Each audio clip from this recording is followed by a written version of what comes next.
Hola, muy buenas tardes a todos nuestros amigos de Sembrar Valores. Hola, ¿cómo estás, Nina? Mili? Hola a ¿Cómo andan todos? Nos ha pasado por agua. Horrible, horrible el día, mojadísimas todas. No, pero bueno, acá estamos.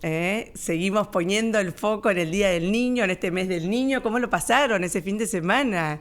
¿Qué hicieron? ¿Qué hiciste vos, Mili? ¿Qué hicieron en tu casa? Bueno, tocó un día más o menos como el de hoy, pero sí, llena de juegos. Invitamos a jugar algunas amiguitas a casa, así que estuvo muy lindo. Siempre es una buena oportunidad para celebrar esta energía, esta inocencia, este estar para nuestros hijos y verlos crecer y jugar y desarrollarse, que es lo más lindo que podemos hacer como papás.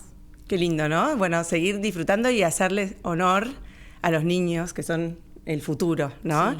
Y aprovechen en escribirnos a nuestro WhatsApp al 11 5577 8303. Cuéntenos qué hicieron en el Día del Niño, compártanos, que nos va a encantar leerlos y compartir estas vivencias en este fin de semana tan especial, en este mes tan especial. Y hoy tenemos temazo. Súper importante. Un programa muy especial. Vamos a tener a la doctora Selmira Bottini de Rey.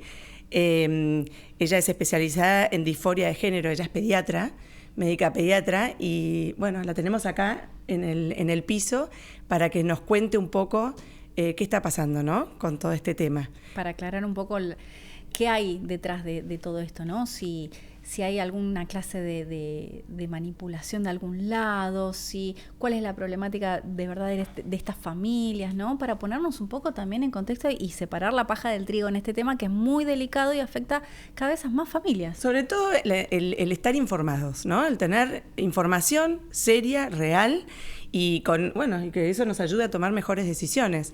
Y además también los queremos invitar a que participen de nuestro Instagram. Escríbanos a nuestro Instagram para participar también del sorteo. Tenemos el libro de Marichu Seitún y Sofía Chas, un libro que se llama Me Descubro a Diario. Es como un diario íntimo, en realidad, para los adolescentes, lleno de stickers, con lapicera flúor, bueno, muy atractivo para ellos, muy lindo, y lo sorteamos acá en el programa, así que escríbanos y participen del sorteo.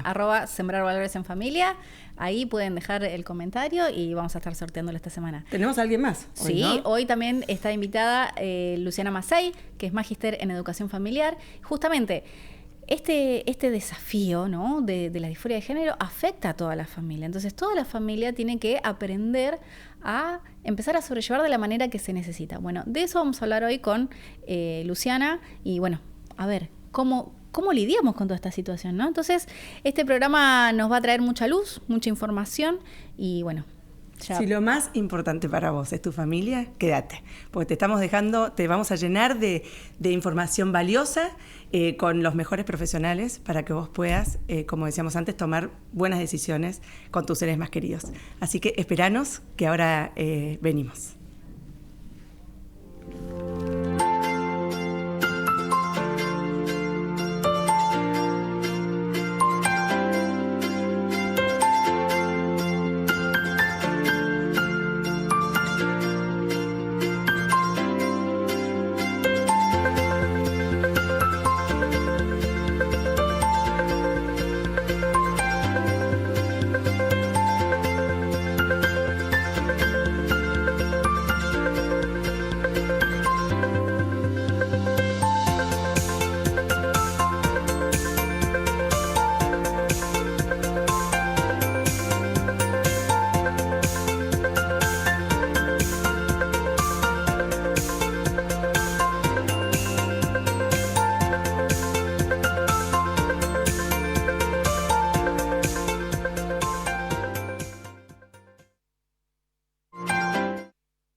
Tenemos a la doctora Selmira Bottini de Rey. Bienvenida, Selmira, muchísimas gracias por estar hoy acá. Como les decíamos, ella es médica pediatra especializada en disforia de género, un tema que hoy lamentablemente nos atraviesa de una manera muy fuerte en nuestro país. Pero bueno, quiero que nos pongas un poquito al tanto, ¿no, Selmira, sobre toda esta cuestión de sexo, género, que toda esta confusión que hay, este tema que no se sabe si es una realidad, si es una ideología, no sé, si es biología, si son patrones culturales. Contanos un poquito. Bueno, ante todo, muchas gracias por la invitación. Es muy lindo compartir en este programa, ya me ha pasado en otras oportunidades. Quiero hacer una salvedad, porque vos decís, ¿es médica pediatra? Sí, soy médica pediatra con muchísimos años de profesión, más de 50 años de pediatría. Especialista en disforia de género, bueno, eso yo pondría, he estudiado disforia de género. ¿Y por qué me metí en el tema de disforia de género, transexualidad, todas estas situaciones que se dan hoy cada vez con mayor frecuencia? Justamente por el hecho de las consultas. Porque lo llamativo es que en años de profesión nunca me había pasado de padres angustiados, que consultan qué hago con mi chica, qué hago con mi chico, que se siente en el cuerpo equivocado. Wow. Que es una mujer y siempre la hemos criado como mujer todo y de pronto no quiere ser mujer. Entonces, ¿qué es eso? Eso es de los últimos años, la realidad es esa, nunca me había tocado, pero cuando se empiezan a multiplicar las consultas, cuando a los docentes les empieza a ocurrir en los colegios de chicos que quieren ser llamados con el nombre del sexo opuesto, entonces, bueno, uno dice, bueno, acá qué está pasando, qué es todo esto, y eso me obligó de alguna manera a meterme en el tema y a profundizarlo un poco.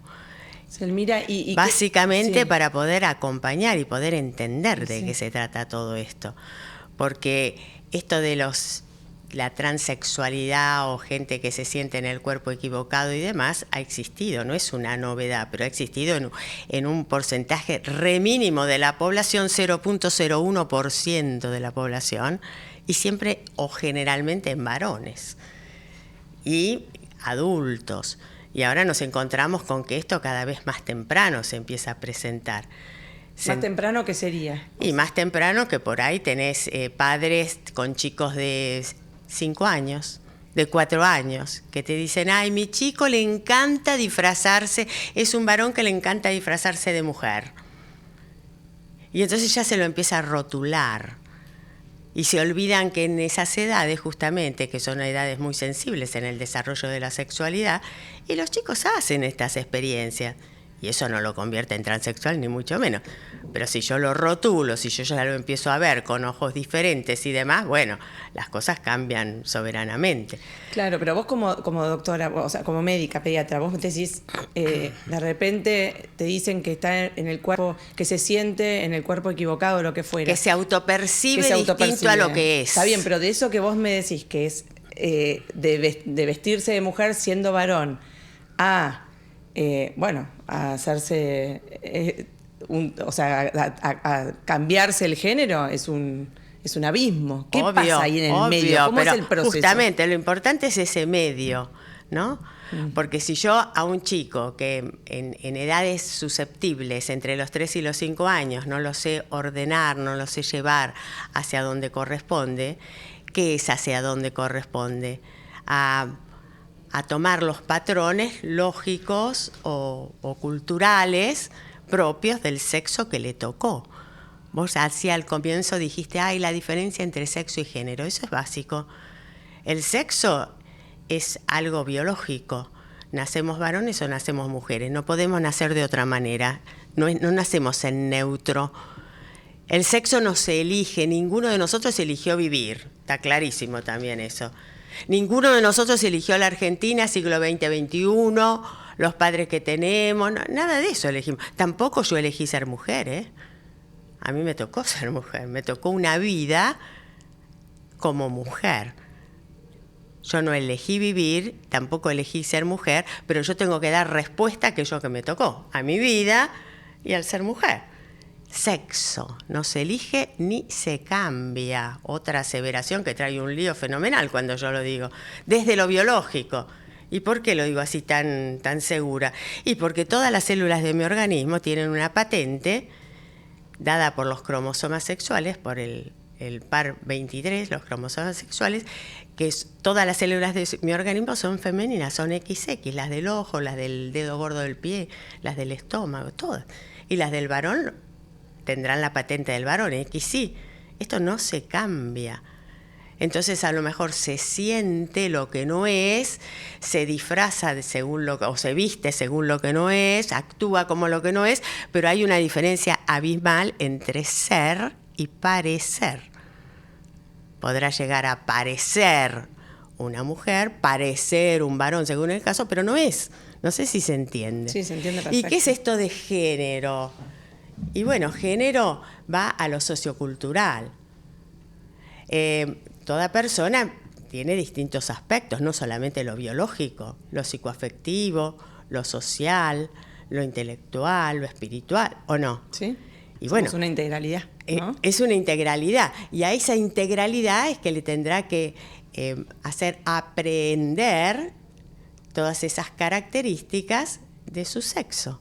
Y lo vivirá según la cultura de distintas maneras, porque no siempre los varones se manifiestan de una manera y no siempre las mujeres de otra según las culturas. Esto también hay que tenerlo en cuenta. Por eso es una tontería muy grande cuando se habla de estereotipos sexuales. Y ha hecho muchísimo mal esto de los estereotipos. Decir, bueno, a las mujeres le corresponde todo este listado, a los varones le corresponde todo este listado. Y la verdad que no es así. Yo tendría que decir, para ser exacta, las mujeres tienen mayor afinidad con este listado.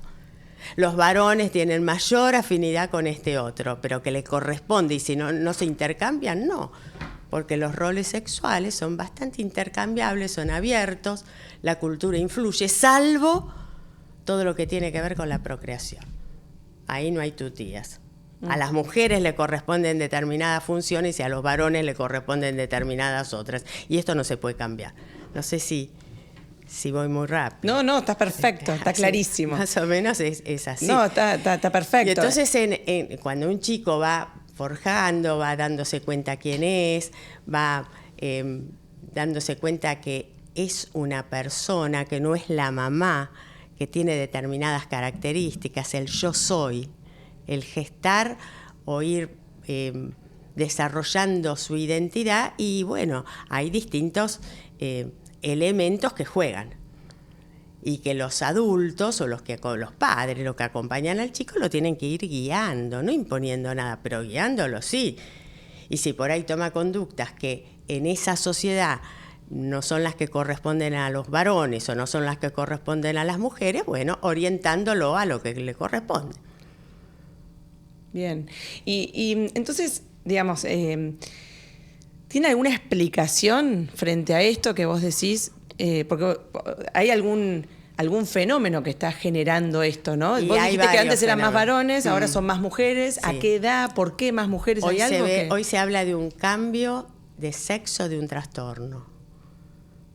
Cambio de sexo. Antes eran los varones, decíamos, ¿no? En un porcentaje muchísimo mayor y en un porcentaje ínfimo de la población, pero hoy no es porcentaje ínfimo de la población, ¿eh? Es interesante ver las cifras que dan los documentos actuales. Por ejemplo, el último documento que salió el 1 de mayo en Estados Unidos del Departamento de Estado de Estados Unidos en relación a todo este asunto de los menores y los tratamientos que se hacen en los menores. Y es impresionante cómo ha ido escalando. En el 2018 en Inglaterra se vio que había aumentado un 2.450%, escucha bien, 2.450% los pedidos de cambio de sexo de chicas que se querían hacer varones. Y entonces esto le sonó la alarma ¿a quién? A la ministra de Mujer e Igualdad, que por supuesto respondía a la ideología de género y todo, pero bueno, dice, ¿qué está pasando acá? ¿De dónde sale esto? Un aumento del 2.450 con respecto a 10 años antes. Y entonces pidieron hacer todo un estudio que se le encomendó a una pediatra, la doctora Hilary Cass, y salió el informe Cass a mediados del año pasado, abril del año pasado. Y ahí se ve todo esto que está sucediendo, si corresponde o no tratar a estos chicos que se sienten en el cuerpo equivocado, si hay suficiente evidencia. Hoy se habla mucho de la medicina de la evidencia, ¿no? Si hay evidencia para hacer los tratamientos. Pero entonces, ¿cuál sería, perdón, no, Selmira, que te interrumpa, cuál sería el motivo digamos, de esto? El motivo yo creo que es de este fenómeno, ¿no? Sí, el motivo creo que es variado. El motivo no se puede centrar en uno solo. Creo que tiene bastante que ver todo lo que es la educación de los chicos, la introducción de la ideología de género en la educación de los chicos. Esto es sumamente importante porque desde chiquitos se les pone la duda de si realmente responden al estereotipo rígido de mujer o varón que se les muestra, y si no responde a eso, le pone la duda, le siembra, le pone la semillita de que, por ahí yo soy para otro lado. No sé si se entiende. Sí. Sobre todo en los niveles chiquitos, en los jardines. ¿Por qué los ideólogos de género se introdujeron tanto en los jardines? Porque era la forma de ir poniendo dudas, digamos así. El trastorno de identidad de género, antes de la disforia de género, el DSM-4 hablaba del trastorno de identidad de género. ¿Qué significa eso? Y chicos que no se sienten del todo cómodos en aquello que les tocó. Y entonces, ¿qué se hace con ese chico? Y bueno, se ve que le está pasando. Se cambian las dinámicas familiares para que se sienta mejor con el padre del sexo que propio del chico, del mismo sexo. Se socializa el chico, bueno, montones de cosas. Trastorno de identidad de género ha sido dejado de lado en el DSM-5, donde se quitó ese capítulo y se puso el de disforia de género. Se puso ya como un título. A partir del 2013 salta esto de la disforia de género. Antes no se hablaba de disforia de género. Yo leí, no sé si es así, pero leí que es como contagioso, ¿puede ser? Bueno. ¿O es un disparate? No es un disparate. Las conductas humanas tienden... Uno aprende por imitación, es muy importante. Todos los humanos aprendemos cosas imitando. Cuando aparecen las primeras conductas imitativas en un chico, a los 18 meses más o menos, que la chiquita empieza a hacer lo que hace la mamá y limpia la mesa y y ahí están los juguetes de la escobita que tenían nuestros chicos, imitaban, ¿o no? Sí. Las conductas imitativas. Y las conductas imitativas, eso se sigue repitiendo después a otros niveles, obviamente.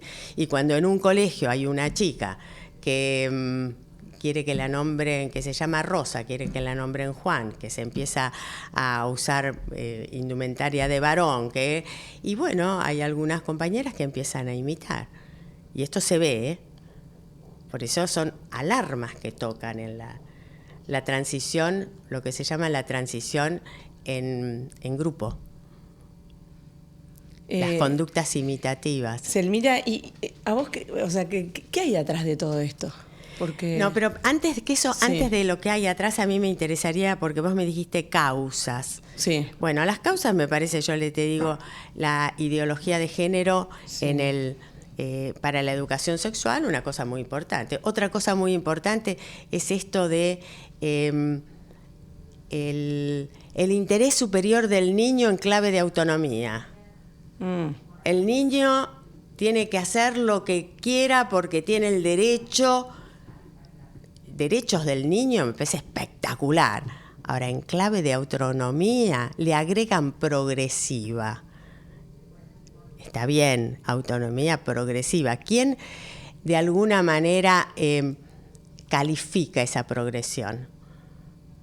Un chico de 5 o 6 años o una chica de 11 está en condiciones de pedir el cambio de nombre. ¿Está en condiciones de pedir que se la trate por el sexo que no es? Pregunto, dejo la cosa. Se han llegado a extremos en esto. Y por otro lado, los adultos, y dentro de los adultos, algo muy importante, ¿quiénes son? Los padres, son los adultos, que están como eclipsados y como que no saben qué hacer. Y que cosas básicas qué sé yo, desde la puericultura, lo más básico, hoy hay que decirlo, porque a los padres les faltan elementos básicos para la educación y para la orientación, la conducción. La autoridad de los padres y está puesta en signos de interrogación, ¿o no? Y sí, así, por lo menos los resultados. Y la realidad es que los padres son los autores, por lo tanto, al ser los autores, tienen que ejercer la autoridad bien entendida, obviamente. ¿Y eso de qué se trata? Autoridad bien entendida. Mandar con un objetivo, ¿cuál es? Hacer crecer, desarrollarse y madurar a ese chico.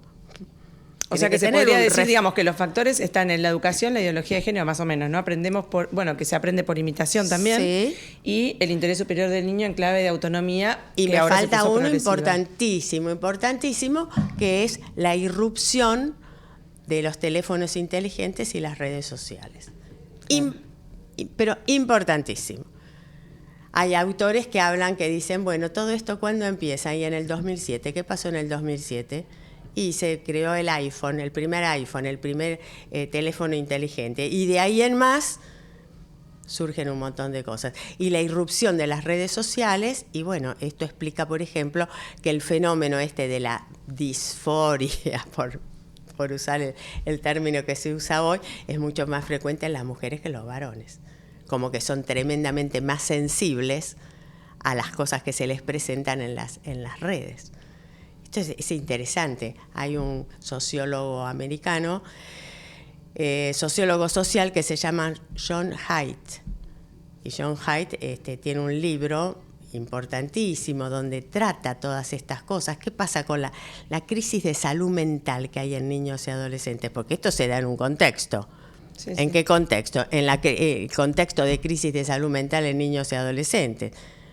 No están exentos, están como muy ansiosos, muy angustiados, con autolesiones, con el suicidio cada vez más alto. ¿Pasa o no pasa? Sí, y bueno, esto prende como lo mejor. Selmira, bueno, súper interesante. Tenemos que irnos un momento a un Zoom con una orientadora familiar, con Luciana Massey, pero vamos a seguir hablando con Selmira sobre todos estos temas que venimos desarrollando. Quédense, es realmente muy impactante todo lo que se viene para que entiendan cómo influye todo esto, cuáles son los daños, cómo influyen las familias. Así que bueno, le doy el pase a Mili y a Luciana y volvemos después en un ratito. Es increíble todo lo que acaba de decir, exactas recomendaciones para la familia, y acá es donde juega un papel sumamente clave. Luciana Massey, que es magíster en educación familiar, aparte de ser orientadora familiar, ¿estás ahí? ¿Me escuchás? Hola Milagros, sí, te escucho, ¿cómo estás? Hola Luciana, un placer volverte a tener acá en el programa. Bueno, sí, para mí también una alegría como siempre, y bueno, estar compartiendo mesa con Selmira es como el sueño del pibe. Sí, estamos todos así muy como nerviosos. Jugar con Messi. Pero acaba de dar justo en la tecla. Todo lo último que acaba de decir. Los padres tenemos un rol fundamental, no sabemos poner límites, nos cuesta ejercer la autoridad, cambiar las dinámicas. Bueno, contanos un poquito desde la orientación familiar, cómo se aborda, cómo se ayuda, cómo se acompaña a las familias que están sufriendo esto, sobre todo los padres, ¿no? De que, bueno, mi hijo, mi hija está experimentando estas cosas nuevas. Bueno, la escuché con mucha atención y con placer a Selmira, porque siempre es un aprendizaje nuevo con ella, escucharla. Con respecto a las causas, agregaría el feminismo. ¿Por qué el feminismo? Justamente porque esto que decía ella, cómo ha aumentado la cantidad de casos entre las mujeres en estos últimos años. Y yo lo que veo es esto, ¿no? El feminismo que plantea que las mujeres tenemos que ser iguales que los varones. Entonces, en este inconsciente adolescente, por decirlo de alguna manera, ¿no? En esta búsqueda de identidad del adolescente, al ver que, bueno, tengo que ser igual que los varones, de alguna manera eso también las empuja a querer verse de otra manera. Sumado también, bueno, al inconsciente familiar en el sentido de los deseos propios de los padres, de querer tener un hijo varón o mujer, muchas veces también afectan este sentido. Nosotros como orientadores familiares no podemos abordar la problemática de la disforia de género de lleno con el paciente identificado, que sería el niño adolescente que se autopercibe de otra manera. Pero sí acompañamos a la familia, primero en intentar detectar cuál es la causa principal o cuáles son estas causas que han estado interfiriendo en el crecimiento de esta persona para llegar a querer ser del otro sexo o del otro género, ¿sí? En este sentido, si nosotros vemos, no sé, alguna patología en uno de los padres, o esto que hablaba antes de los deseos inconscientes, de tener un hijo varón y que haya nacido mujer, que incluso se da también como una cuestión transgeneracional que pasa de abuelos a hijos y a nietos, ¿no? Bueno, el abuelo siempre quiso tener hijas mujeres y no las tuvo, entonces de alguna manera esto va llegando en el inconsciente familiar hasta la tercera generación. Bueno, detectamos esto y tenemos que pedir ayuda a un psicólogo, porque los padres tienen que trabajar esta cuestión personal primero, ¿no? Pero mientras tanto, nosotros ir acompañando y hacer un trabajo interdisciplinario junto con los demás profesionales. Claro, ahí la red de contención, La justamente, red sí, esto que decías de es trabajar clave. mano a mano con el psicólogo, justamente porque en la visión del psicólogo no están involucradas las dinámicas familiares, que es justamente lo que nosotros vamos a ver, cómo se Exacto, desarrolla sí, la comunicación, ¿no? Esto de la gestión de sí. las emociones, que quizás también, no digo que no lo aborde, pero capaz que le escapa un poco a todo lo que es el rango de la psicología. Sí, sí, sí, sí, totalmente. Sí, de la misma manera trabajar con un psicólogo que trabaje con el adolescente o el niño también para detectar a ver qué es lo que le está pasando, porque Claro. situaciones de abuso sexual, bullying o violencia intrafamiliar también em, pueden generar esta disforia de género y bueno, de la misma manera nosotros necesitamos contar con la experiencia y la capacidad académica del psicólogo. En todos los casos vamos acompañando los procesos junto con los padres, porque no sé, que un chico vaya al psicólogo y le diga, bueno, quiero ser, me pasa esto porque abusaron de mí en tal situación. Bueno, ahí hay que acompañar a los padres de una manera muy asertiva, y ser un sostén en ese momento, ¿no? Por otro lado, en esto de la autoridad, las dinámicas familiares, porque muchas veces ocurre esto, niñitos de 3, 4, 5, 7, 8 años dicen que quieren ser mujer o varón diferente de su sexo. Algunos de los casos que conozco, dos nenes que se portaban re mal, estos chicos así incontenibles en casa, en la escuela, donde sea, bueno, 8 años, uno del dijo, yo quiero ser mujer, me quiero llamar así, quiero empezar a vestirme como mujer. Y la persona que me lo contaba me decía, no, pero no sabes lo que cambiaron esos chicos. Ahora salen con los papás, charlan, comen juntos. Y el otro nene también se está portando mucho mejor. Y le digo, pero esto que me estás diciendo es de manual. Los chicos estos necesitaban la atención de los Atención. padres. Lisa y Fíjate llanamente cómo con atención. lisa y llanamente Claro. atención y cómo con tan poquito lograron que modifiquen estas conductas disruptivas que tenían y sean chicos normales con respecto al comportamiento, ¿no? Esto después, bueno, hicieron, fueron muy afirmativos los papás con este nene, empezaron a comprar ropa de mujer, le hicieron el cambio de nombre y demás.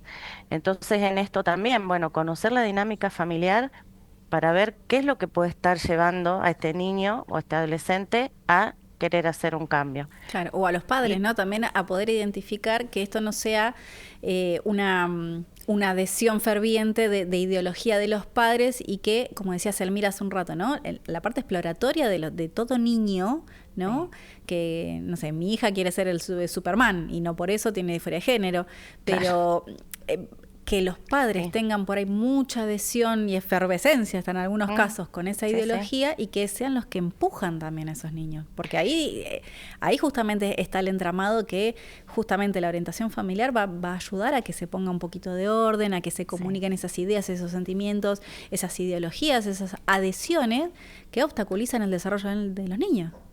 Sí, un poco esto que te decía antes del inconsciente familiar en cuanto a qué quiero tener, qué hijo quiero tener, ¿no? Que, a ver, quería un varón, es nena. Bueno, primero aceptar que es nena y después aceptar que capaz no va a ser la nena que yo quiero que sea, no va a tener los gustos que yo quiero que tenga, ¿no? Es como todo un combo de aceptación por parte de los padres en un montón de aspectos de la vida del niño, en donde hay que estar muy atentos y poder recalcular determinadas cosas en los momentos adecuados. En el caso de la adolescencia, yo creo que un poco antes Nina le preguntaba a Selmira si era por contagio, y yo creo que también tiene mucho que ver con esto decirte que la adolescencia se caracteriza por la búsqueda de la identidad personal. ¿Quién soy? ¿Quién quiero ser? Entonces, lo que en nuestra adolescencia pasaba por un grupo de música, alguna actividad extraescolar que hacíamos o la manera de vestirnos, en donde ahí nos revelábamos en ese sentido con nuestros padres, a lo mejor hoy esa búsqueda de identidad está pasando por la identidad sexual muy, em, muy, Sí, selectivamente, sí. sí, no sé si selectivamente, sino como muy afianzado eso, ¿no? Eh, Cuando yo era adolescente eran muy poquitos los casos en donde, bueno, había alguna tendencia homosexual o que uno se daba cuenta que había algo que estaba ahí en la búsqueda, en el sentido sexual. Y ahora creo que, es lo que veo, pasa mucho por ese lado. Y tiene que ver con todo esto que veníamos diciendo de la ideología de género que se viene manifestando desde hace más de 20 años. A los papás nos cayó la bomba encima hace 5 años, como mucho, de lo que estaba pasando. El feminismo, como te decía antes, me parece que ha hecho también eh, mucho daño en este sentido, porque si bien el feminismo empezó como una corriente que intentaba darle a la mujer los derechos fundamentales de cualquier ciudadano, hoy vemos un feminismo que defiende cualquier cosa, Luciana, no defiende específicamente a la mujer. Entonces, bueno, ahí hay como mucho para trabajar. absolutamente. Te agradezco muchísimo por traernos esta mirada de la familia y cómo se puede trabajar con estas familias. Siempre sos muy clara y definitivamente te vamos a traer para un programa entero para vos sola. Muchísimas gracias, Milagro. Muchísimas Un placer gracias a siempre vos estar con ustedes. por traernos esta mirada. Y ahí te saluda Nina del fondo. Chao, Nina. Beso grande. Muchísimas gracias y vamos a seguir favor. hablando de este tema, pero ahora nos vamos a una pequeña pausa y ya volvemos con un poquito más de este tema que la verdad que es súper apasionante. Ya volvemos.